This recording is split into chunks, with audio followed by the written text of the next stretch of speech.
mpe ntango tozali ezali ntango bolimsi na bawei li bolimsi ezalaka te kuna mpe bolingo mibeko misala tosalelaka yango te tosalelaka yango ntango tozali bomoi.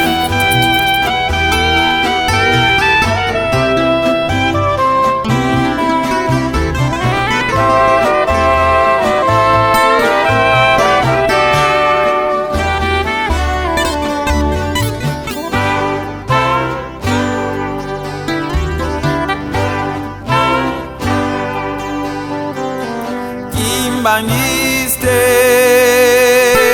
libotananga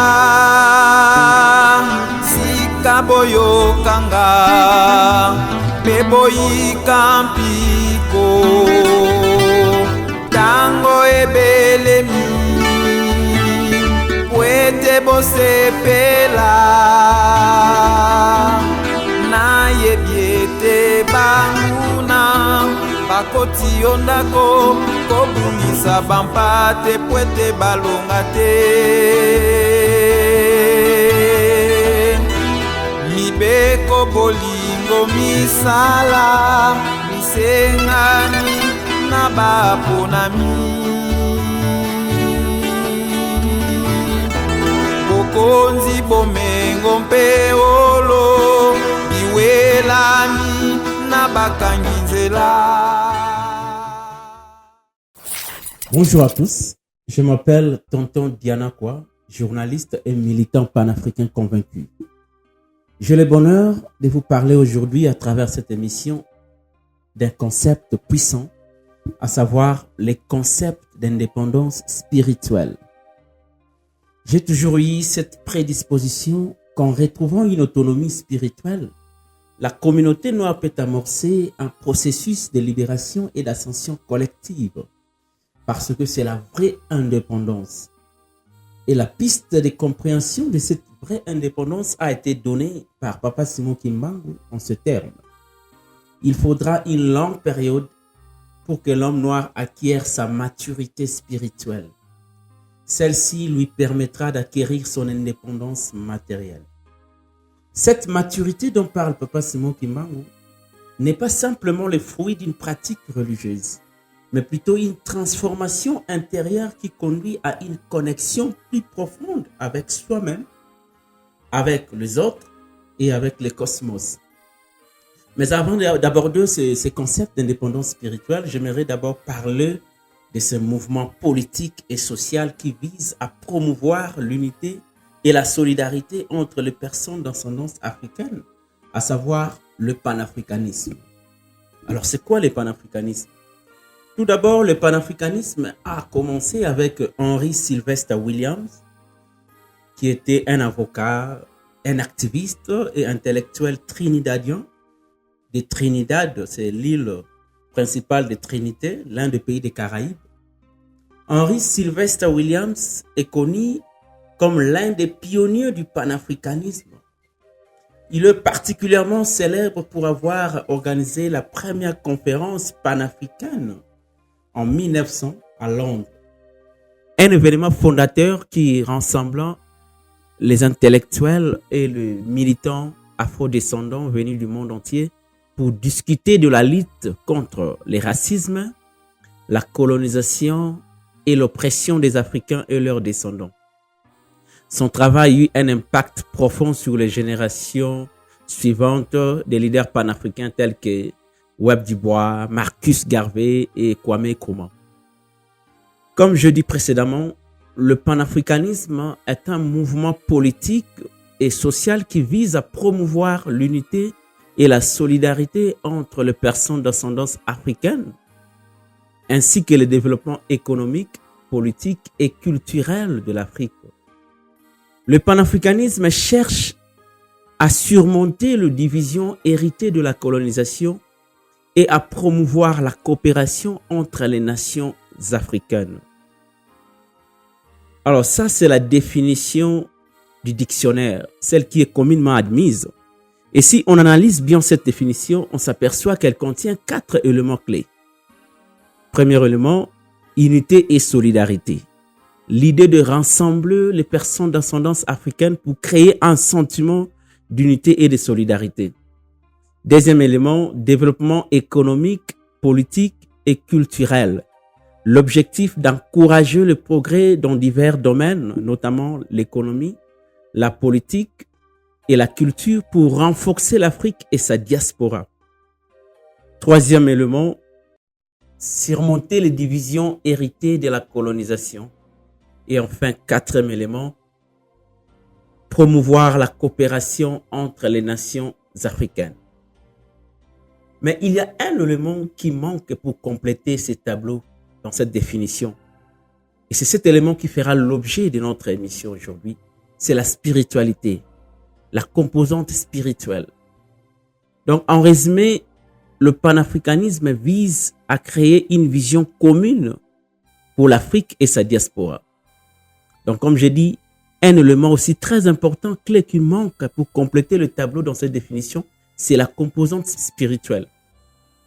On ne peut pas viser à créer une vision commune pour l'Afrique sans une spiritualité commune, sans un modèle spirituel endogène. On ne peut pas viser à créer une vision commune pour l'Afrique et sa diaspora sans une identité spirituelle collective. Aussi longtemps qu'il y a la perte d'identité, il n'y aura pas une vision commune pour l'Afrique et sa diaspora. Parce que la dépendance spirituelle a poussé les Africains à se détourner de leur propre vision du monde, créant une perte de repères et une dévalorisation de leur propre culture. Donc, sans l'ancrage spirituel, la vie matérielle ne sera qu'une illusion mortifère. Donc, voilà pourquoi il faut tenir aussi compte de cet élément qui est la spiritualité. Tout le peuple sérieux au monde ont commencé d'abord à régler cette question, la question spirituelle ou religieuse, pour faire avancer les choses. Alors, pour entrer maintenant dans ce qui va nous intéresser aujourd'hui, à savoir les concepts d'indépendance spirituelle, on va commencer de la manière la plus simple qui soit, c'est-à-dire qu'on va commencer par expliquer ce qu'est l'indépendance spirituelle. L'indépendance spirituelle pourrait impliquer un mouvement vers une compréhension plus profonde de ces valeurs culturelles, de ses croyances et de son identité spirituelle collective. L'indépendance spirituelle renvoie aussi à la capacité de la communauté noire à se détacher des systèmes de croyances imposés par la colonisation et à retrouver une spiritualité qui soit enracinée dans notre tradition. C'est-à-dire, c'est un processus de reconnexion avec nos ancêtres et nos valeurs spirituelles qui, une fois retrouvées, va nous permettre d'avancer vers une libération complète, tant spirituelle que matérielle.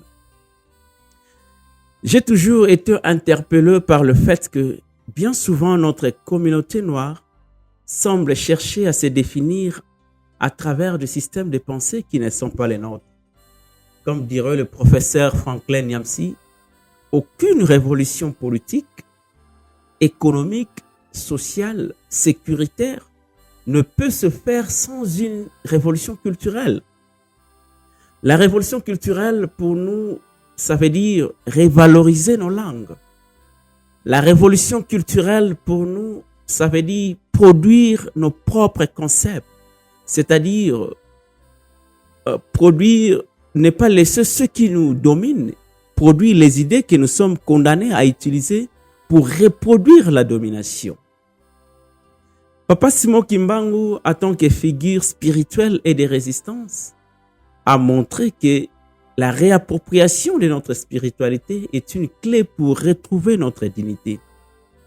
Il est un exemple vivant de résistance spirituelle. Il a prêché un christianisme adapté aux besoins des Africains. Il a montré qu'il est possible de s'approprier une religion imposée tout en maintenant une forte identité africaine. C'est d'ailleurs ça le régime historique de la hiérarchie entre le corps et l'esprit L'idée que s'il est possible de contraindre le corps, il n'est pas possible de contraindre les esprits. On peut vous forcer à faire quelque chose que vous n'avez pas besoin de faire, mais on ne peut pas vous forcer à croire ou à penser quelque chose. L'esprit est le lieu de la liberté et la matière est le lieu de la contrainte. Papa Simon Kimbangu a été persécuté pour cela. Donc aujourd'hui, on peut dire que le kimbanguisme est une spiritualité de libération. Papa Simon Kimbangu a été torturé. Il a subi la torture, les atrocités, l'emprisonnement, 30 ans de prison. Comme dirait le professeur Théophile Obenga, sa vie adulte, sa vie prophétique, sa vie messianique est entièrement liée à la condition existentielle de l'homme noir au cours du 19e au 20e siècle. Il a été persécuté pour cela, mais son héritage spirituel demeure une source d'inspiration pour la communauté. Son message est intemporel et il résonne encore aujourd'hui dans notre quête d'autonomie spirituelle. Aujourd'hui, nous sommes encore témoins de l'aliénation spirituelle dans la diaspora africaine où les systèmes de croyances occidentaux dominent. Le message de Kimbangu nous rappelle que notre véritable pouvoir se trouve dans notre capacité à revenir à notre propre essence, à revenir à notre propre spiritualité. Donc c'est un message d'affirmation identitaire et de fierté que beaucoup de membres de la diaspora peuvent intégrer dans leur quête de sens. Que cette émission soit un appel à renouer avec notre essence spirituelle et à nous réapproprier ce qui nous a été aliéné. J'espère que pour aujourd'hui, ceci suffit à vous mettre en chemin pour comprendre non seulement ce qu'est l'indépendance spirituelle, mais aussi une clé de décollage pour l'homme noir. Lorsque nous reprenons possession de notre spiritualité, nous restaurons notre estime de soi et notre confiance en nos capacités. Cette fierté retrouvée peut avoir des répercussions directes sur la manière dont nous nous percevons en tant que communauté. Nous cessons de chercher des modèles extérieurs et commençons à définir notre propre voie vers le progrès, non seulement sur le plan spirituel, mais aussi sur le plan social et économique. Je vous remercie.